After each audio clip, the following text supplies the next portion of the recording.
उवाच शृणुदेवि प्रवक्ष्यामि कुञ्जिकास्तोत्रमुत्तमम् येन मन्त्रप्रभावेण चण्डीजापः शुभो भवेत् नाकवचम् नार्गलास्तोत्रम् कीलकम् न रहस्यकम् नासूक्तम् नापि ध्यानम् च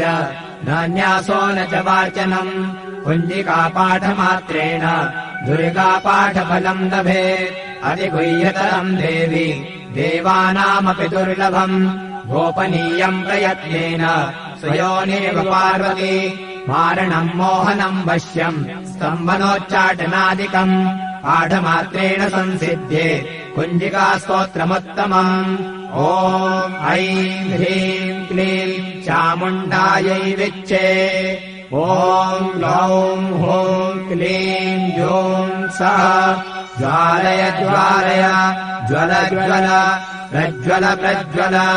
ऐं ह्रीं क्लीं चामुण्डायै विच्चे ज्वल हं सं लं क्षं फट् स्वाहा नमस्ते रुद्ररूपिण्यै नमस्ते मधुमर्दिनी नमः कैटवहारिण्यै नमस्ते महिषादिनी नमस्ते शुम्भहन्त्रै च निशुम्भासुरघातिनि जागतम् हि महादेवी जपम् सिद्धम् कुरुष्व मे ऐङ्कारी षष्टिरूपायै ह्रीङ्कारी प्रतिपालिका क्लीङ्कारी कामरूपिण्यै बीजरूपे नमोऽस्तु ते चामुण्डा चण्डघाती च यैकारी वरदायिनी विच्चे चाभयदा नित्यम् नमस्ते मन्त्ररूपिणी धाम् धीम् धूम् दुर्जटेः पत्नी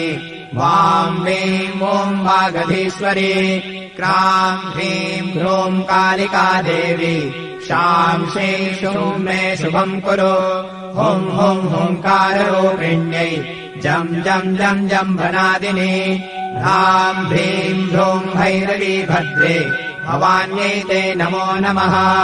अं कं जं तं तं पं जं शं ह्रीं धूं ऐं वीं हं शं व्याघ्रम् व्याघ्रम् त्रोटय त्रोटय दीप्तम् कुरु कुरु स्वाहा